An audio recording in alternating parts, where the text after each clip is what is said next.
আসসালামু আলাইকুম বন্ধুরা, আমরা চলে এসেছি অনেক মজার একটা জায়গায়।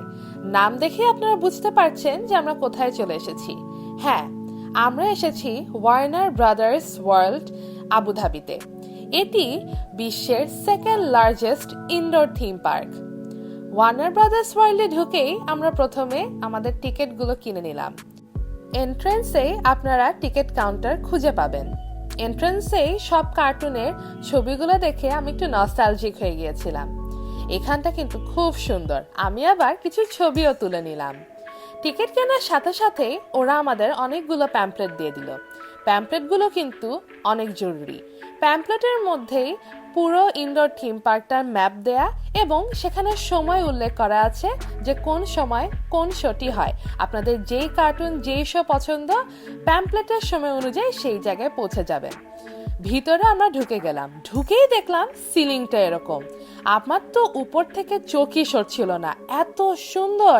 আমার বিশ্বাসই হচ্ছিল না যে এরকম কিছু বানানো যায়। আমি আর আম্মু আবার লুনি টিউনসের ক্যারেক্টারের সাথে ছবিও তুলে নিলাম। কমেন্টে জানাবেন আপনারা কে কে লুনি টিউনস কার্টুন দেখতেন। পুরো থিম পার্কটা জুড়েই চারিদিকে এত ইন্টারেস্টিং ডেকর যে আমি তো বুঝেই উঠতে পারছিলাম না যে কোন দিকে যাব। কিন্তু প্যাম্পলেট অনুযায়ী আমি প্রথমেই চলে আসলাম কার্টুন জাংশনে। এখানে আমার ছোটবেলার সব কার্টুনগুলো ছিল। দেখে যে কি ভালো লাগছিল, মনে হচ্ছিল যেন কার্টুনের একটা সেটের মধ্যে দিয়ে আমি ঢুকছি।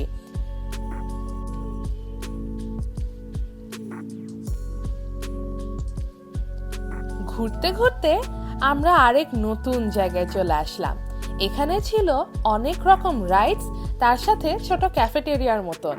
বাচ্চারা কিন্তু এই জায়গাটিতে খুবই মজা পাবে। আপনারা আবুধাবি গেলে অবশ্যই ওয়ার্নার ব্রাদার্স ওয়ার্ল্ডটা যাবেন।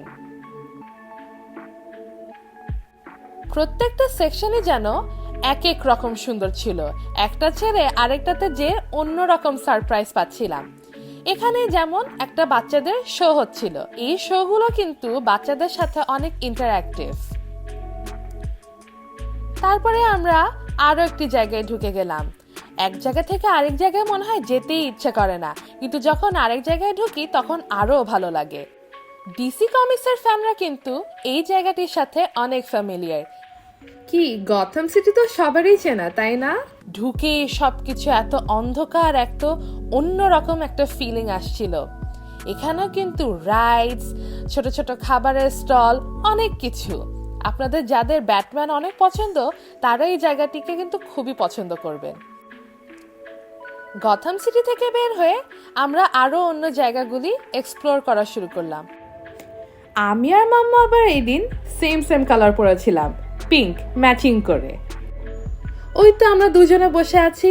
ইনডোর পার্কটা এত বড় যে হাঁটতে হাঁটতে একদম টায়ার্ড লাগছিল, কিন্তু ওদের সব জায়গায় বসার জায়গা আছে বলে আমাদের কোনো সমস্যা হয়নি।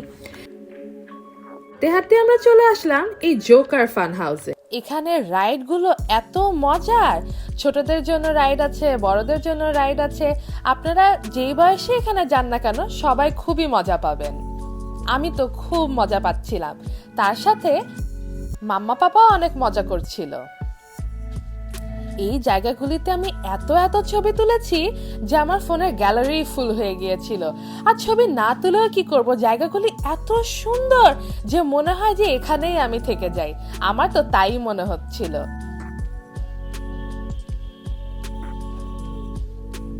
সব জায়গায় সেটের মতন প্রপ সেট করা, মনে হয় আসলে কোনো সিনেমার সেটে আমি চলে এসেছি। আমি আবার সব রাইডে চড়িনি, আমি একটু রোলার কোস্টার ভয় পাই তো, তাই সব রাইডগুলো বাহির থেকে ঘুরে ঘুরে দেখছিলাম। ঘুরতে ঘুরতে আমরা এক মিউজিয়ামের মধ্যে ঢুকে গেলাম, যেটা দেখে আমার তো খুবই মজা লাগছিল। ক্যাপ্টেন আমেরিকা, ওয়ান্ডার ওম্যান, সাথে আরো অনেক সুপার হিরোস ছিল। আমি তো যে ক্যাপ্টেন আমেরিকা আর ওয়ান্ডার ওম্যানের সাথে ছবি তোলা শুরু করলাম।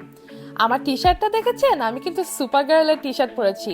এটা আমি স্পেশালি প্যাক করেছিলাম ওয়ার্নার ব্রাদার্সে পরে যাওয়ার জন্য। ওয়ার্নার ব্রাদার্সের কিন্তু আমাদের পার্ট 2 আসছে, সেটি কিন্তু আরো ইন্টারেস্টিং। চোখ রাখুন আমাদের চ্যানেলে। আল্লাহ হাফেজ।